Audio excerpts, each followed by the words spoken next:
Assalamualaikum warahmatullahi wabarakatuh. Alhamdulilladzi an'amna bi ni'matil iman wal islam wa nusalli wa nusallimu ala khairil anam sayyidina Muhammadin wa ala alihi wa sahbihi wa man ihtada amma ba'du. Segala puji bagi Allah yang telah memberi sebaik-baik nikmat berupa iman dan Islam. Salawat dan doa keselamatan terlimpahkan selalu pada Nabi Muhammad SAW beserta keluarga dan para sahabatnya dan setiap orang yang menempuh jalan hidayahnya. Amma ba'du.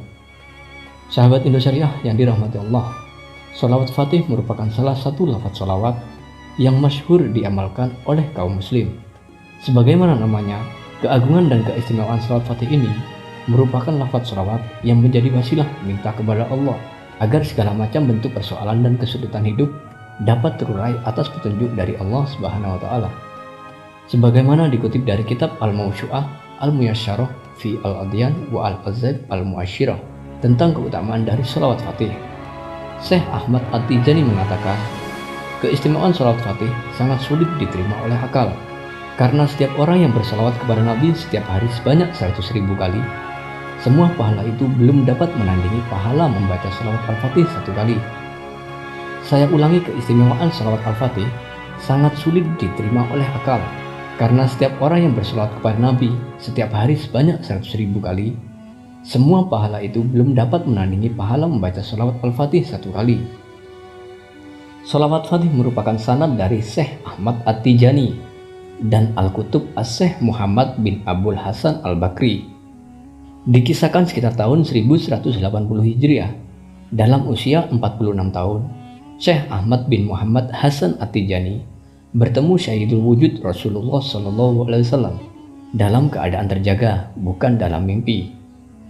Syekh Ahmad At-Tijani menyebutkan bahwa Nabi Muhammad SAW memberitahu kepada beliau bahwa sholawat fatih bukan murni susunan Syekh Al-Bakri, melainkan Syekh Muhammad Al-Bakri beribadah kepada Allah Subhanahu wa Ta'ala dalam waktu yang sangat lama agar dianugerahi suatu sholawat atau bacaan yang meliputi semua pahala, sir, fadilah, dan keistimewaan dari semua sholawat Nabi di dalamnya. Setelah sekian lama Syekh Muhammad Al-Bakri memohon kepada Allah, Allah kemudian mengabulkan doa beliau, yaitu malaikat datang membawa sholawat fatih yang tertulis dalam sebuah lembaran nur atau cahaya. Dan dari situlah sebabnya sholawat ini diberi nama sholawat Al-Bakriyah, sebagaimana juga diberi nama Al-Yakutatul Faridah atau permata yakut yang tidak ada duanya. Sedangkan Syekh Ahmad At-Tijani sendiri, beliau mengungkapkan kalau diberi ijazah sholawat Al-Fatih ini secara langsung dari Rasulullah dalam keadaan terjaga, dan beliau juga diberi penjelasan tentang pahala, sir, fadilah, dan keistimewaannya, juga mandat memberi ijazah pada orang lain. Syekh Ahmad At-Tijani berkata, Nabi SAW memerintahkan aku untuk kembali kepada sholawat Al-Fatih ini. Maka ketika beliau memerintahkan aku dengan hal tersebut, aku pun bertanya kepadanya tentang keutamaan-keutamaan dari sholawat fatih ini. Nabi berkata, Ma sholli ala ahadu bifadli man sholatul fatih. Tidaklah seseorang membaca sholawat kepadaku dengan sholawat yang paling utama, melainkan ia membaca dengan sholawat fatih. Nabi juga mengabariku bahwa pertama kali membacanya 1 kali, menyamai membaca Al-Quran 6 kali. Kemudian beliau menambahkan kepadaku, dan untuk kedua kali membacanya 1 kali, menyamai setiap bacaan tasbih yang terdapat di alam ini, dari setiap zikir, dari setiap doa yang kecil maupun yang besar, dan dari Al-Quran 6.000 kali, karena ini termasuk zikir. Dan di antara keistimewaan lainnya, yang pertama melipat gandakan pahala. Syekh Ahmad At-Tijani berkata, keistimewaan sholawat Al-Fatih sangat sulit diterima oleh akal manusia, karena ia merupakan rahasia Allah Subhanahu wa Ta'ala yang tersembunyi. Seandainya ada 100.000 bangsa, yang setiap bangsa itu terdiri dari 100.000 kaum, dan setiap kaum terdiri dari 100.000 orang, dan setiap orang diberi umur panjang oleh Allah sampai 100.000 tahun, dan setiap orang bersalawat kepada Nabi setiap hari 100.000 kali, semua pahala itu belum dapat menandingi pahala membaca sholawat Al-Fatih 1 kali. Subhanallah, Maha Suci Allah. Yang kedua dikumpulkan bersama Nabi, dikutip dari kitab Abdulus Sholawat karangan Syekh Yusuf Ismail An-Nabani. Barang siapa membaca sholawat Al-Fatih sebanyak 1000 kali pada malam Kamis atau malam Jumat, atau malam Senin, maka akan berkumpul dengan Nabi Muhammad SAW.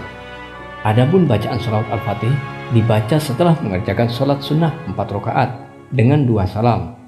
Rakaat pertama setelah surat Al-Fatihah membaca surat Al-Qadar.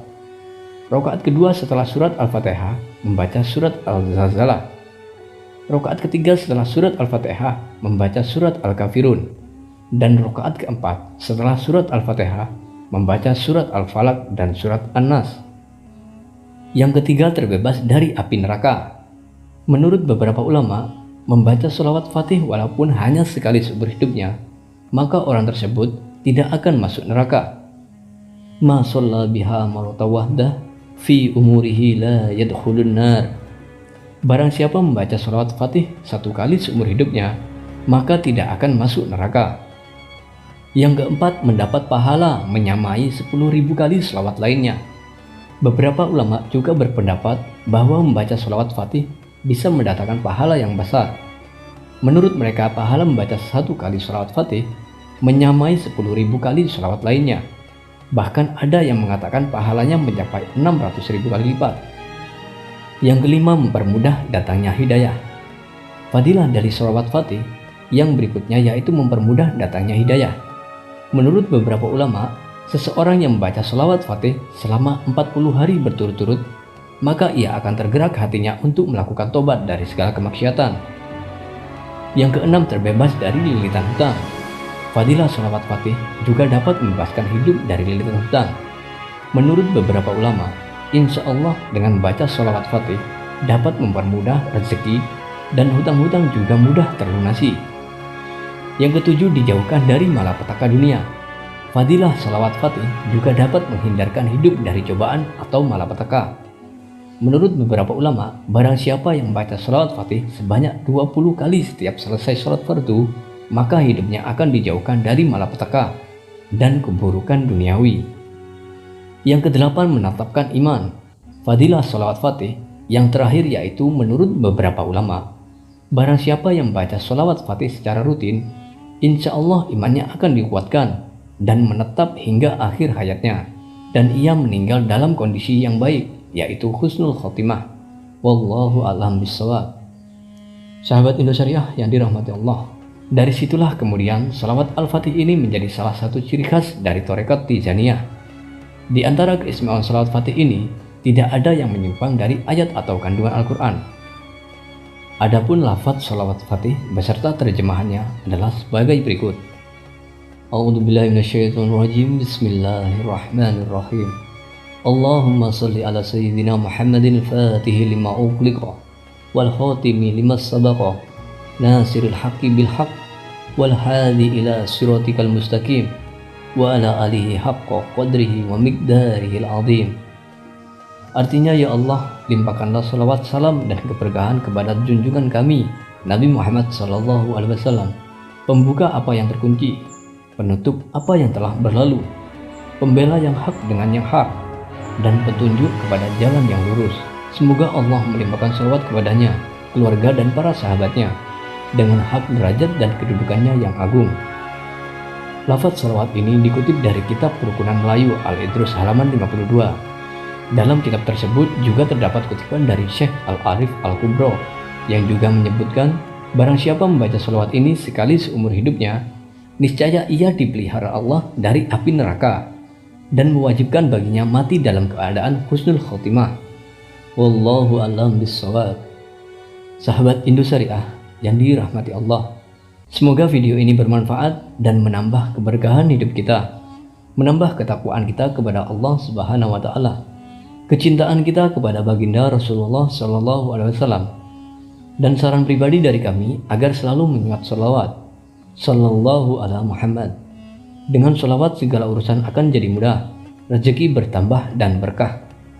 Akhirul kalam, wabillahi taufiq wal hidayah, waridhu wal inayah. Wassalamualaikum warahmatullahi wabarakatuh.